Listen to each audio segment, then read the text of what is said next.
ನಿಮ್ಮ ಹಳೆ ಒಡವೆನ ಅಧಿಕ ಬೆಲೆಗೆ ಮಾರಬೇಕೆ? ಅಟಿಕಾಗೆ ಕಾಲ್ ಮಾಡಿ 8803000300. Attica gold company. ಲೊಕೇಶನ್ಸ್ ಹಾಗೂ ಸೆಟ್ ಎಲ್ಲಿ ಯಾವ ಲೊಕೇಶನ್ ನೀವು ಹೆಚ್ಚು ಜಾಸ್ತಿ ಟೈಮ್ ಸ್ಪೆಂಡ್ ಮಾಡಿ ಆ ಸೆಟ್ ವರ್ಕ್ ಮಾಡಿದ್ದು ಅನ್ನೋದಾದ್ರೆ ಯಾವುದು? ಜಾಸ್ತಿ ಎಚ್ ಎಮ್ ಟಿನಲ್ಲಿ 25 ಎಕರ್ಸ್ ಅದು. ಆ್ಯಕ್ಚುಲಿ ಸೆಟ್ಸ್ಗೆ ನನಗೆ ಗೊತ್ತಿರೋಂಗೆ 50 CR ವರೆಗೂ ಸೆಟ್ಟಿಗೆ ಖರ್ಚಾಗಿದೆ. ಆ ಇಡೀ ಸೆಟ್ ಅಲ್ಲಿ ನಾವು ಹೌದು ಅದು ಒಂದರಲ್ಲೇ ನಾವು ಹೆಚ್ಚು ಕಮ್ಮಿ ನಮಗೆ 7ರಿಂದ 8 ಸೆಟಪ್ಗಳು ಹಾಕಿದ್ದೀವಿ. ಅಲ್ಲಿ 7ರಿಂದ 8 ಸೆಟಪ್ ಹಾಕಿದ್ದೀವಿ. ಜಾಸ್ತಿ ದಿನ ಕಳೆದಿದ್ದು ನಾವು ಆ ಎಚ್ ಎಮ್ ಟಿನಲ್ಲಿ ಜಾಸ್ತಿ ದಿನ ಅಂದರೆ ಹತ್ರ 2 ವರ್ಷಗಳ ಕಾಲ ಅಲ್ಲೇ ಇದ್ವಿ. 2 ವರ್ಷಗಳ ಕಾಲ ನಮಗೆ ಅದೇ ಮನೆ ಆಗಿಬಿಟ್ಟಿತ್ತು ಹಗಲು ರಾತ್ರಿ. ಆಮೇಲೆ ಯಾಕಂದರೆ ಕೆಲವೊಂದು ಟೈಮಲ್ಲಿ ನಮ್ಮದು 1.5-2 ವರ್ಷ ಸೆಟ್ ಆದಮೇಲೆ ಇವ್ರದ್ದೊಂದು ಶೂಟ್ ಒಂದು 6 ತಿಂಗಳು 1 ವರ್ಷ ಮಾಡಿದ್ರು. ಇಲ್ಲಿಂದ ಮುಗಿಸ್ಕೊಂಡು ಮತ್ತೆ ಮುಂಬೈಗೆ ಹೋಗಿದ್ರು. ಮುಂಬೈ ಎಪಿಸೋಡ್ಸ್ ಮುಗಿಸಿ ಆಮೇಲೆ ಫಾರಿನ್ದಿತ್ತು, ಅದನ್ನು ಮುಗಿಸಿ ಮತ್ತೆ ಇಲ್ಲಿ ಬಂದು ಮಾಡಿದ್ದಾರೆ ಸೆಟ್ಸು. ಜಾಸ್ತಿ ಸೆಟಪ್ಗಳು ಅಂದರೆ ಈಗ ನಾನು ಫಾರ್ ಎಕ್ಸಾಂಪಲ್ ಹೇಳಿದೆ, ವೆಡ್ಡಿಂಗ್ ಮೆನ್ಷನ್ ಆಗಿರ್ಬೋದು, OPM 10 ಆಗಿರ್ಬೋದು, ಜಾಸ್ ಕ್ಲಬ್ ಆಗಿರ್ಬೋದು, ರಾಯ ಅಪಾರ್ಟ್ಮೆಂಟ್ ಆಗಿರ್ಬೋದು, ಅಗೇನ್ ಚಾಪಲ್ ಸೆಟ್ಗಳು, ಸಿಮೆಟ್ರಿ ಸೆಟ್ಗಳು, ಎಲ್ಲನೂ ಅಲ್ಲೇ ರೆಡಿ ಮಾಡಿ ಅಲ್ಲೇ ಶೂಟ್ ಮಾಡಿರೋದು. ಹೆಚ್ಚು ಕಮ್ಮಿ ಆ ಸೆಟ್ನ ರಿಯಲಿ ಹೇಳ್ಬೇಕಂದ್ರೆ ಅದನ್ನು ಉಳಿಸ್ಕೊಂಡಿದ್ರೆ ಒಂದು ಪಳೆವಳಿಕೆ ಆಗ್ಬಿಟ್ಟಿರೋದು ಅದು. ಅದನ್ನು ಯಾಕಂದರೆ ಅದೇ ಇತ್ತು ಅದಕ್ಕಿಂತ. ಯಾಕಂದರೆ ಬಾಹುಬಲಿ ಆ್ಯಕ್ಚುಲಿ ಹಿಸ್ಟಾರಿಕಲ್ಲು, ಕೆಲವೊಂದೆಲ್ಲ CG VFX ಇದನ್ನೆಲ್ಲ ಮಾಡ್ಕೊಂಡಿದ್ದು. ಅಂದರೂ ಪಳೆವಳಿಕೆ ಇಟ್ಟು ಅದನ್ನು ಈಗಲೂ ಜನ ಎಂಜಾಯ್ ಮಾಡ್ತಾ ಇದ್ದಾರೆ. ಬಟ್ ನೀವು ಇವತ್ತೇನು ಆ ಸ್ಟ್ರೀಟ್ ಎಪಿಸೋಡ್ಸ್, ನೀವು ಆ ಫೈಟು ಅವ್ರು ಬಂದು ಇರೋದು, ನೀವು ರಿಯಲಿಸ್ಟಿಕ್ಕಾಗಿ ನೀವು ನಂಬಲ್ಲ. ಆ ರೋಡ್ನ ಒರಿಜಿನಲ್ ಕಾಬಲ್ ಸ್ಟೋನ್ಸ್ ಮೀನ್ಸ್ ಕಲ್ಲುಗಳದ್ದು ಕಾಬಲ್ ಸ್ಟೋನ್ಸ್ ಇದನ್ನು ಟೆಕ್ಸ್ಚರ್ ಮಾಡಿ ರೋಡ್ನ ಇಡೀ ಎಂಟೈರ್ 3-4 ಕಿಲೋಮೀಟ್ರ್ ರೋಡ್ನ ರೆಡಿ ಮಾಡಿದ್ವಿ ಆ ಥರ. ಆಮೇಲೆ ಈವನ್ ಎಲ್ಲ ಸೆಟ್ಸ್ಗಳ್ನೂ ಅಷ್ಟೇ, ಎಲ್ಲ ಇದನ್ನು ಅಷ್ಟೇ ಒರಿಜಿನಲ್ ಟೆಕ್ಸ್ಚರ್ ಮಾಡಿದ್ವಿ. ನೀವು ಆ ಜಾಸ್ ಕ್ಲಬ್ ಒಂದು ಎಪಿಸೋಡ್ ನೋಡಿದ್ರೆ ನೀವು ಒರಿಜಿನಲ್ ಕ್ಲಬ್ಗೂ ಅಷ್ಟು ಖರ್ಚು ಮಾಡಲ್ಲ, ಅಷ್ಟು ಇದಿತ್ತು. ಅಂದರೆ ಡಿಫ್ರೆಂಟ್ ಕೈಂಡ್ ಆಫ್ ವರ್ಕರ್ಸು ಮತ್ತು ಇವರು ಪ್ರಾಪ್ಸ್ಗಳನ್ನ. ಆಮೇಲೆ ಆ್ಯಕ್ಚುಲಿ ಇದರಲ್ಲಿ ಇನ್ನೊಂದು ಇಂಟ್ರೆಸ್ಟಿಂಗ್ ವಿಷಯ ಹೇಳಬೇಕು ನಾನು. ಕೆಲವೊಂದೆಲ್ಲ ಏನಾಗೋಯ್ತು, ಇದು ಪೀರಿಯಡ್ಸ್ಗೆ ಸಂಬಂಧಪಟ್ಟಿದ್ದು.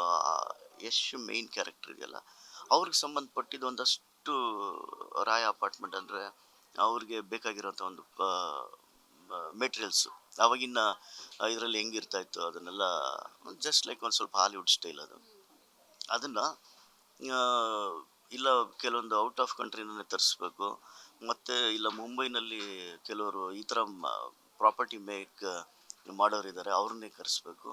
ಇಲ್ಲ ಅವ್ರಿಗೆ ಹೋಗಿ ಅಲ್ಲಿ ಆರ್ಡ್ರ್ ಕೊಟ್ಟರೆ ಅವನು ಕಸ್ಟಮೈಸ್ ಸೈಜ್ ಅವ್ನು ಮಾಡಿಕೊಡ್ತಾನೆ. ಈ ಥರ ಎಲ್ಲ ಇತ್ತು. ಆವಾಗ ನಾನು ಸೆಟ್ ಹಾಕ್ಕೊಂಡಿದ್ದಲ್ಲದೆ ಈ ಸಿನಿಮಾದಲ್ಲಿ ಇನ್ನೊಂದು ಚಾಲೆಂಜಿಂಗ್ ಕೆಲಸ ಏನಂತ ಹೇಳಿದ್ರೆ, ಆ ಪ್ರಾಪರ್ಟೀಸ್ ಕೂಡ ಇಲ್ಲೇ ರೆಡಿ ಮಾಡ್ತಾಯಿದ್ವಿ.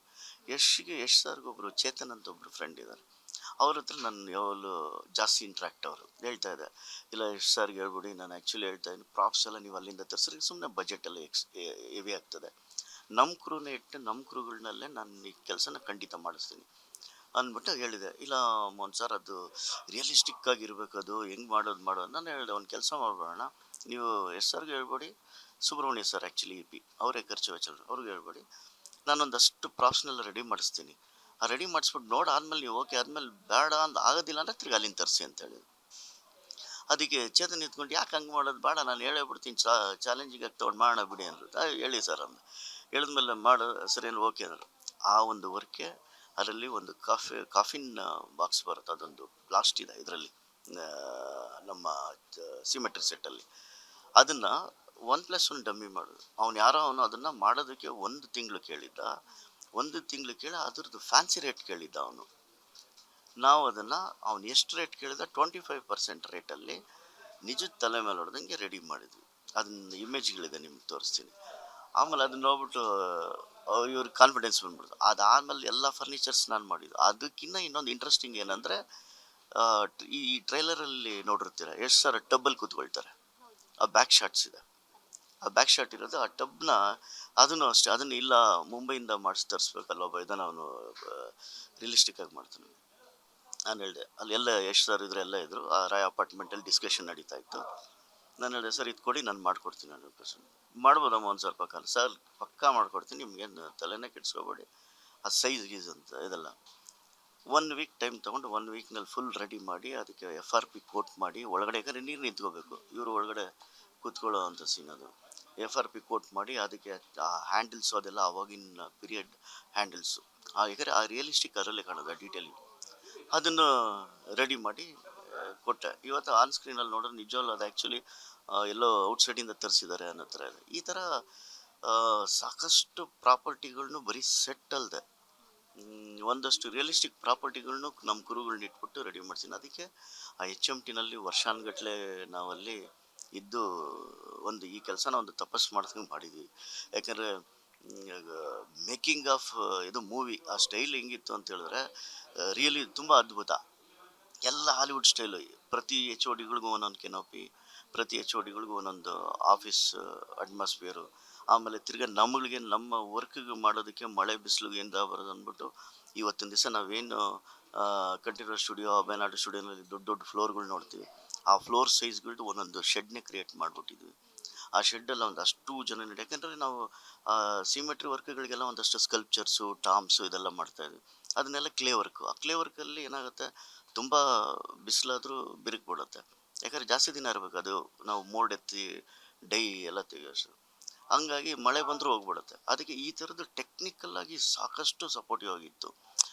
ಇಷ್ಟೆಲ್ಲ ಸಪೋರ್ಟಿವ್ ಆಗಿದ್ದು ಹಿಂಗೆಲ್ಲ ಇದ್ದಿದ್ದಕ್ಕೆ ಇವತ್ತು ಆನ್ ಸ್ಕ್ರೀನ್ ಅಷ್ಟು ನಮಗೆ ಖುಷಿ ಆಗುತ್ತೆ, ನಾವು ಈ ಸಿನಿಮಾ ವರ್ಕ್ ಮಾಡಿದ್ದೀವಿ ಅನ್ನೋದು, ಅದು ಖುಷಿ ಕೊಡುತ್ತೆ.